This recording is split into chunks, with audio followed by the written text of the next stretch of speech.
Greetings everyone, my name is Sai, and I found another awesome game that I want to talk about, called Factorio.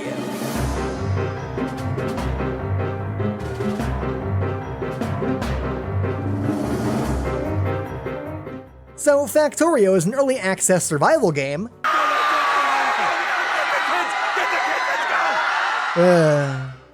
Factorio is a good early access survival game, and something that everyone that I've met forms an opinion on in a split second. Either you take one look at it and instantly hate the idea, or you take one look at it and fall in love on the spot. And if you can't tell, I am very much in the latter group. And I think the best explanation as to why is just to explain the first 30 minutes of the game. So you start off in a very typical Minecraft-y way. You're on a randomly generated alien world, and are informed, currently via text box, that your final goal is to build a rocket and launch a satellite. So you start off by punching some trees to make a pickaxe, and then hitting some iron and coal to mine it.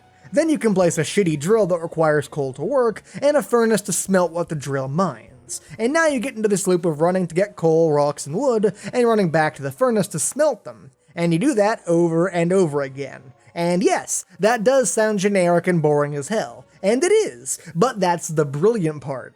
You see, Factorio is a game about automating your survival, to the point where literally everything is done and crafted by machines. So this early 10-minute chunk of time where you're just running back and forth between mineral patches, slowly mining from them, creates a very, very important foundation for the rest of the game.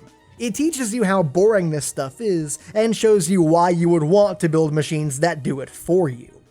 Factorio is like crack to me, and part of that is because I just adore the central concept. Complete and total automation of everything. But the problem with automation is that it's a double-edged sword that can very easily screw a game's difficulty curve and the player's investment. As soon as you let the player automate a part of your game, they never have to interact with or think about it ever again, and that's one less system to keep them entertained. And that's if the game lets you automate one or two things, let alone everything like Factorio lets you do. For example, this is a semi-automatic wheat farm that I made in Minecraft. Flip the switch, and all the wheat comes to you. And yes, I'm aware people have built functioning computers in Minecraft, but let me have this, okay? The problem is though, this one room produces 5 or 6 times the amount of bread I would ever need to eat in Minecraft. So suddenly, the entire food mechanic of survival is no longer a concern, but rather an annoyance. Minecraft isn't designed at all to support automation, and you can see here how even the tiniest bit of it breaks the game. But Factorio is, and that's what gives it the genre-defying aspect that I adore so much about it. Almost everything you can make in this game is linked back to the central concept of automation. You build mining drills to mine materials, robot arms to move them onto conveyor belts, which take them to automatic furnaces. You build robots to automatically build complex patterns or remove entire forests from your path, and you can build automatic trains to transport materials from one factory to another. But despite the central premise being about making the game do all the work for you, Factorio is never boring, even for a second. The game has a very solid sense of progression as you research new things that allow you to build new buildings, and use those new buildings to allow you to research faster, with each loop of that cycle getting you closer to your goal. And over the course of the game, difficulty, item, and electricity requirements gradually ramp up, which keep you eternally on your toes. Always busy, always doing something. Because sure, you might have this giant factory, and sure you have 1,000 things of iron coming in per minute, but that doesn't matter, because the next thing you need requires all of that and more to build this one part, and you need 100 of those parts. So you better go set up even more mining drills and furnaces, which will require even more electricity in order to operate, so you better go make even more steam engines, or start making solar panels, which by the way, only work during the day unless you have a bajillion capacitors, so you better make a separate production line for them, and oops, half your factory is broken now because it got attacked by the Zerg.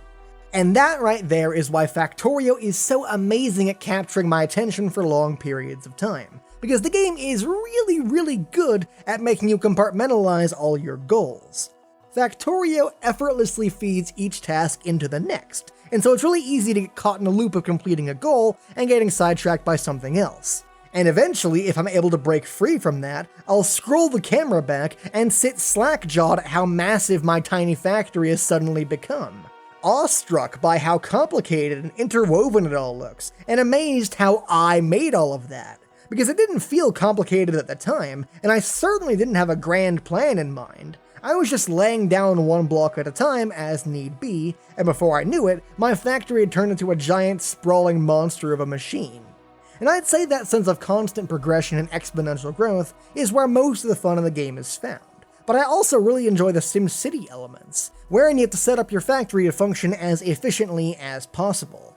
Like, okay, this part that you want takes X amount of iron and Y amount of copper, but also Z amount of circuits and, I ran out of letters there. But the point is, this machine takes all these ingredients, and you have to figure out the most efficient possible way to get them to the factory that makes it, so that it's hopefully working constantly. And if that's still too slow, you build another, and then probably another. And that feeds back wonderfully into the exponential growth of your factory, because in order to make sure everything's working constantly, you might need to go set up even more mining drills, or even more furnaces, or more assembling machines. When building in Factorio, make sure you leave room to at least double the production, because the motto of this game might as well be, why build one when you could build 20? But in the process of doing that, you end up with what looks like a Rube Goldberg machine, and I find immense satisfaction from just standing there and watching it all work just like I wanted it to. Like I said at the start of the video, this is not a game for everyone. Some people look at it and think, this is exactly not my kind of thing. Whereas I look at it and think, holy shit, this is exactly my kind of thing! I adore the process of automation, and the difficulties involved in striving for it. This is a survival game I've been yearning for years now, and I'm really happy it's this good, because there are so many problems that it could have run into. The automation could have made everything really boring really fast, or the progression system might have been so slow as to feel frustrating. But the game avoids all those issues and consequently feels more fresh than any other survival game I have played in a long time, to the extent that it almost doesn't even feel like it's in the same genre.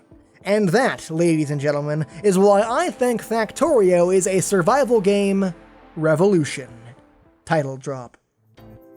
Thanks for watching, everyone. Hope you enjoyed it. Subscribe for more videos like this, follow me on Twitter, and if you want to support my channel, go check out my Patreon at patreon.com/sign.